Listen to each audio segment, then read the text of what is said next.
स्वागत है आपका अपनी हिंदी कक्षा में। बच्चों, आज हम एक महत्वपूर्ण शीर्षक या टॉपिक पर परिचर्चा करने जा रहे हैं, जो कि है लिखने के समय होने वाली अशुद्धियाँ।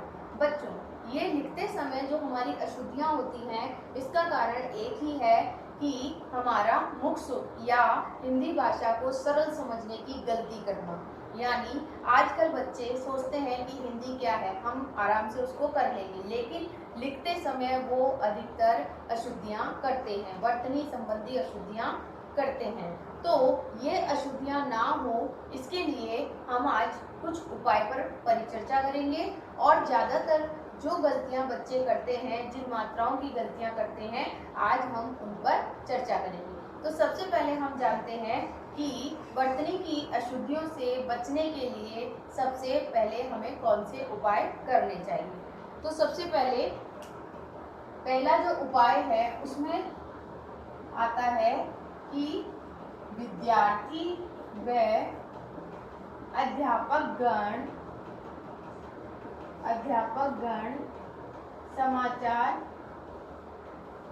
समाचार पत्रों,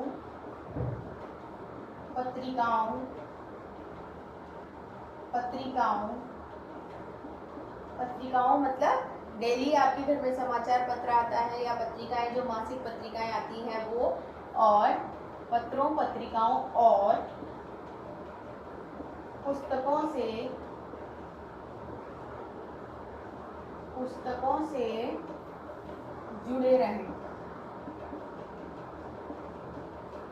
दूसरा उपाय हमें क्या करना चाहिए कि जो हमारे विद्यार्थी हैं उनको कक्षा में पाठ का उच्चारण करने का अवसर देना चाहिए।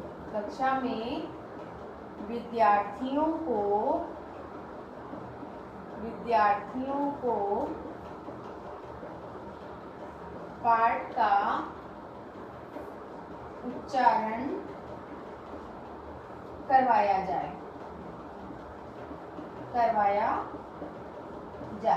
ये हुआ हमारा दूसरा उपाय। तीसरा उपाय हम जानते हैं कि कभी भी जो अध्यापक कक्षा में पढ़ाने आ रहे हैं, उन अध्यापक पर प्रांतीय यानी जिस क्षेत्र के वो रहने वाले हैं, उस प्रांतीयता या व्यक्तिगत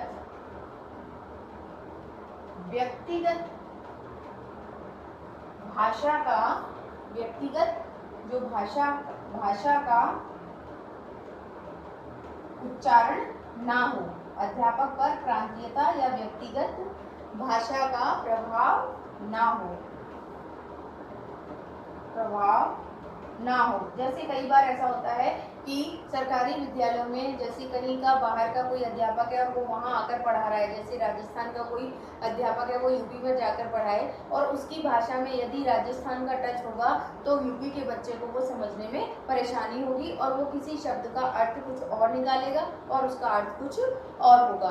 तो इसलिए जो भी अध्यापक है उस पर प्रांतीयता, अपने देश या अपनी व्यक्तिगत भाषा का प्रभाव नहीं होना चाहिए।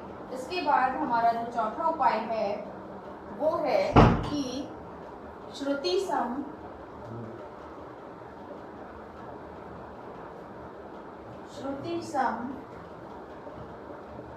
अर्थात एक समान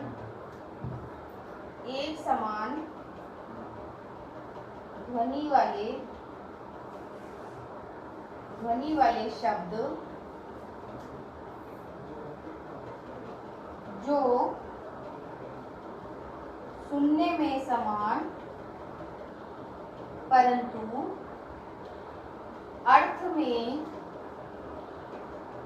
भिन्न होते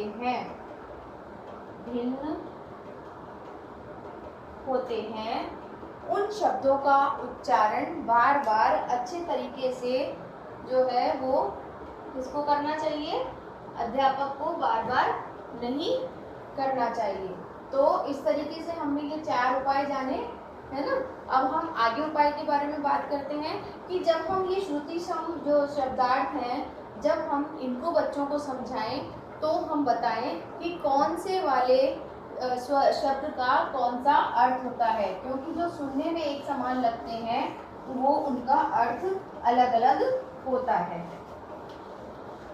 जैसे एक एग्जाम्पल हम देखें कि हम कई बार शब्दों में प्रयोग करते हैं और, तो और में दोनों समान लग रहे हैं सुनने में, लेकिन ये वाला जो और होता है ये होता है एक तरफ और दूसरा होता है और।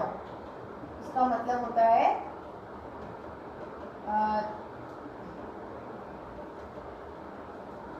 दो वस्तु के बीच, एक से ज्यादा दो वस्तु के बीच के लिए हम लगाते हैं और। तो इस तरीके से समश्रुत भिन्नार्थक शब्दों का अर्थ अच्छे से बच्चों को समझाना चाहिए। दूसरा फिर आता है कि क्लास में यानी कक्षा में जब जो बच्चे होते हैं तो हमारा जो अगला उपाय है वो है कि श्रुतलेख का अभ्यास होना चाहिए। यानी अगर कक्षा 6 दिन की लगती है आपकी, तो हर सैटरडे यानी हर वीक के सप्ताहांत के लास्ट दिन, सप्ताह के अंतिम दिन हर कक्षा में श्रुतलेख करवाना जरूरी होना चाहिए, जिससे कि बच्चे सुनकर के उन शब्दों को लिखना सीख सकें। फिर उसके बाद आता है हमारा कि अशुद्धियां करने वाले विद्यार्थियों पर, जो बच्चे अशुद्धियां करते हैं यानी अशुद्धियां करने वाले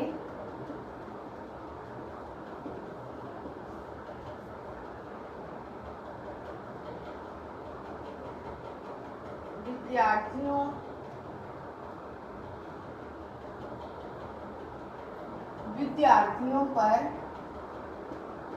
कटाक्ष ना करें। कटाक्ष का मतलब है कि उनको पूरी कक्षा के सामने किसी भी तरह का व्यंग ना करें, उनको बार बार टॉइंट ना करें कि अरे तुम तो लिख ही नहीं सकते हो, अरे तुम तो जरूर गलती लिखोगे, तुम्हें तो लिखना आता ही नहीं है, तुम तो ये लिख ही नहीं पाओगे। तो इस तरह का कोई भी कटाक्ष जो है वो हमें नहीं करना चाहिए। तो ये तो थे हमारे कुछ उपाय जिनसे हम अपनी लेखन की वर्तनी को शुद्ध कर सकते हैं। अब हम जानेंगे कि ऐसी कौन सी मुख्य जो मात्राएं हैं जिनकी वजह से हम लेखन में अशुद्धियां करते हैं। तो सबसे पहले आती है हमारी छोटी ई और बड़ी ई। छोटी ई और बड़ी ई की मात्रा जैसे हम लगाते हैं की और की, इन दोनों में हमेशा अंतर रहता है जो कि बच्चे नहीं समझ पाते। तो बच्चों ये वाली जो की है यह है किसी उक्ति या कथन या दो वाक्यों को जोड़ने का काम करती है, जोड़ने का काम करती है। जैसे राम ने कहा कि तुम मेरे प्रिय भक्त हो। तो इसमें ये जो की है ये क्या कर रही है, ये राम ने कहा और तुम मेरे प्रिय भक्त हो, इन दो वाक्यों को आपस में जोड़ने का काम कर रही है। यानी जब कोई व्यक्ति या कथन हो या दो वाक्यों या उपवाक्यों को जोड़ने का काम हो तो छोटी ई की मात्रा वाला की करता है, और बड़ी ई की जो मात्रा है ये हमेशा संबंध कारक के रूप में प्रयोग होता है। संबंध कारक के रूप में प्रयोग होता है। वो कैसे, जैसे यह राम की बहन है, तो इसमें जो ये की प्रयोग हुआ है ये संबंध कारक के चिन्ह है। संबंध कारक के चिन्ह है क्योंकि का के की जो है वो हमेशा संबंध कारक के रूप में प्रयोग होते हैं। तो ये हुआ हमारा की का प्रयोग। अब हम करते हैं आगे हमारी दूसरी मात्रा की बात जिसमें बच्चे हमेशा लिखने में गलतियां करते हैं। तो दूसरी मात्रा है हमारी ऊ की मात्रा। तो ऊ की मात्रा जो है वो ज़्यादातर बच्चों की जो कविताएं होती हैं या जो बाल गीत रचे जाते हैं उनमें इस मात्रा का प्रयोग सबसे ज़्यादा होता है। और इन दोनों में अंतर और ध्वनि का भेद स्पष्ट करते हुए बच्चों को समझाया जाता है कि जो छोटे ऊ की मात्रा है वो किसी भी शब्द पर इस तरह से लगेगी और बड़े ऊ की मात्रा है वो इस तरीके से लगेगी। तो हमने जैसे लिखा पुस्तक, पुस्तक, तो इस पे छोटे ऊ की मात्रा है। इसी तरह अगर हम बड़े ऊ की मात्रा से कुछ बनाएं तो हम बनाएंगे चूहा।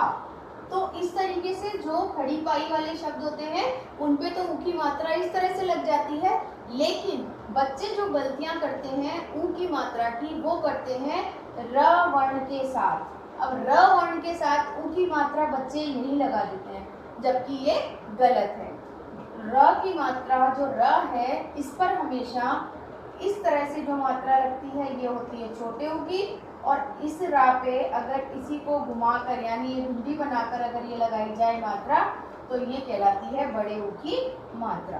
तो बच्चों ये आपको याद रखने वाली बात है कि ऊ की मात्रा का प्रयोग रा के साथ कैसे करते हैं। अब हम बढ़ते हैं हमारी अगली मात्रा की तरफ, ई। अभी हमने जो की और की में अंतर बताया था, अब हम बता रहे हैं ई और ई। तो इसमें बच्चों क्या होता है कि जो ई की छोटी ई की मात्रा किसी पर भी लगती है तो ये बहुवचन को रिफ्लेक्ट करती है, बहुवचन के साथ, बहुवचन के साथ। और जो बड़ी है वो एक वचन के साथ प्रयोग होती है। जैसे हमने कहा लड़की, तो ये क्या है लड़की, एक वचन सिंगुलर। लेकिन जब छोटी बड़ी हम इसको बहुवचन में बदलेंगे तो ये जो मात्रा है ये हमेशा छोटी ई की प्रयोग होगी। तो बहुवचन में कौन सी की यूज हुई है, छोटी ई, और एक वचन में बड़ी ई। तो इस तरह से ई की मात्रा का ध्यान रखना चाहिए। फिर है अगला, अगली जो हमारी लेखन की अशुद्धि है वो होती है श्र और श्र में, श्र और श्र। तो बच्चों इस वाले श्र में जो ये जो तिरछी लाइन लगी हुई है ये होती है र की मात्रा, यानी इस तरीके से र की मात्रा लगाई गई है तिरछी लाइन में। लेकिन ये वाली जो मात्रा है ये र से ऋषि वाली मात्रा होती है। तो इसलिए इसमें कभी भी कंफ्यूज नहीं होना चाहिए।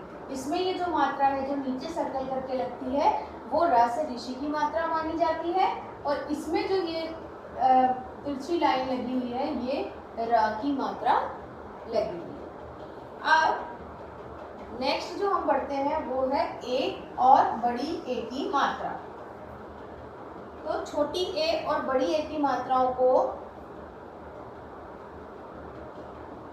इन मात्राओं को समझाने के लिए हम आपको एक वाक्य लिखकर दिखाएंगे जिससे कि आपको इनका अर्थ स्पष्ट हो जाए। जैसे ऐसा काम मत करो, ऐसा काम मत करो, जिससे बैर बढ़ जाए। अब देखिए एक ही मात्रा यानी एक ही जो मात्रा होती है वो सिंगुलर एक लगती है और बड़ी एक की मात्रा जो है वो दो लगती है। तो बच्चे ज्यादातर कंफ्यूज हो जाते हैं कि इस वाली ए में तो कोई मात्रा ही नहीं है तो हम कैसे लगाएं। वो दोनों ही मात्रा इस वाली एक ही समझ लेते हैं, और इसकी वो एक मात्रा लगी हुई है तो इसको एक मात्रा वाली ए समझ लेते हैं। जबकि क्या होता है कि जिसमें कोई मात्रा नहीं है उसका मतलब उस पर भी एक मात्रा है, और जिसमें एक मात्रा है उसमें इसका मतलब दो मात्रा लगती है। तो इसलिए यहाँ पर ऐसा में एक ही मात्रा लगी है, ये एक मात्रा, और यहाँ पर लगी है एक ही दो मात्रा। तो इस तरीके से एक ही मात्रा में हमें अंतर करना पड़ता है। फिर हम आगे बढ़ते हैं औ और औ की मात्रा में। ज़्यादातर गलतियां होती हैं ओ और औ की मात्रा में, यानी ओ और औ की मात्रा में।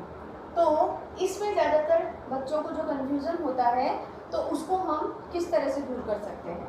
तो इस तरह से हम स्पष्ट कर सकते हैं कि बच्चों, जिन शब्दों पर एक मात्रा लगी होगी वो औ की है, और जिसमें दो मात्रा लगी होगी ये वाली ऐसी, तो ये बड़े औ की मात्रा है और ये छोटे औ की मात्रा है। तो इन दोनों का अर्थ जो है वो प्रकट करने के लिए हम एक एक सेंटेंस लिख लेते हैं। उस और चल, और बड़े ओ के लिए हम लिख लेते हैं राम और शाम जयपुर गए। तो इसमें और का मतलब है एक दिशा, दिशा या एक तरफ, और इसमें और का मतलब है दो लोग, यानी दो लोगों से। अब इसमें दो वस्तु भी हो सकती है, दो प्राणी भी हो सकते हैं, दो पक्षी भी हो सकते हैं, और लेकिन इस वाले और का मतलब क्या होता है? एक तरफ चलना, यानी किसी दिशा की तरफ जाना, या किसी तरफ जाना, या किसी दिशा की ओर इंगित करना कि उस ओर चलो। तो ये होता है औ और औ में अंतर। अब हम बढ़ते हैं आगे, र की मात्रा। र की मात्रा जो है, र जो है इसकी मात्रा, अब इसकी मात्रा कितने तरीके से लगती है? पहला लगता है इस तरह से, तो ये जो तिरछी लाइन है वो खड़ी पाई वाले वर्णों में, खड़ी पाई वाले वर्णों में, जैसे चक्र है ना, और क्या कहते हैं, चक्र हो गया, क्रम हो गया, क्रम है ना, और हो गया ये प्रहार, इस तरीके से। फिर एक होती है ऊपर वाली रेफ, यानी जब ये वाली जो रेफ है ये क्या होती है? ये स्वर रहित आधा र होता है, जो कि अगले वर्ण पर लगता है, अगले वर्ण पर लगता है। जैसे हम बोलते हैं धर्म, तो ये जो र है ये यहाँ बीच में ऐसे हलंत वाला र है, लेकिन इसको बोलते समय जो है समय बहुत कम लगता है, कुछ ही सेकंड लगते हैं, इसलिए ये जो आधा र है ये यहाँ बीच में ना लग करके और अगले वाले वर्ण के ऊपर लग जाता है। फिर तीसरा है इस तरीके से, तो इस तरीके से ये जो र की मात्रा लगती है वो लगती है गोल वर्ण पर। गोल वर्ण पर मतलब जैसे एक वर्ण होता है ड, एक होता है हमारा ट, है ना, तो इन पर कैसे लगती है ये? ऐसे। फिर इससे शब्द बना देते हैं हम ड्रम या ट्रेन, ट्रेन। तो इस तरीके से ये हमारे गोल वाले वर्णों के ऊपर र की मात्रा प्रयोग होती है। और दूसरा, अगर हम कहें कि र से ऋषि की मात्रा फिर कौन सी होती है, तो हमेशा याद रखिए कि वर्णों के नीचे, वर्णों के नीचे अर्धवृत्त के रूप में, अर्धवृत्त के रूप में मतलब जैसे हम इसका शब्द बनाते हैं कृपा, तो वर्ण के नीचे अर्धवृत्त यानी आधा सर्कल, उसमें अगर ऐसी मात्रा लगी है तो हम इसको र से ऋषि की मात्रा कहेंगे। तो इस तरीके से हम बना लेते हैं कृपा, दृष्टि, और एक शब्द और बना देते हैं कृष्ण। तो ये जो है नीचे जो लगती है अर्धवृत्त के रूप में, ये र से ऋषि की मात्राएं होती हैं। तो मुझे उम्मीद है बच्चों कि आपको इन मात्राओं में भेद समझ में आ गया होगा।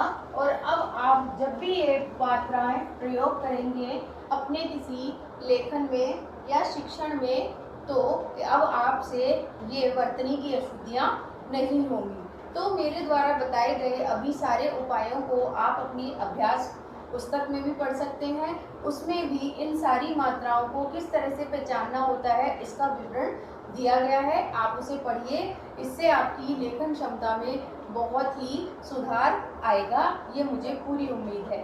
तो बच्चों, आज की कक्षा को हम यहीं विराम देते हैं। अगली कक्षा में हम फिर मिलेंगे। तब तक के लिए नमस्कार बच्चों।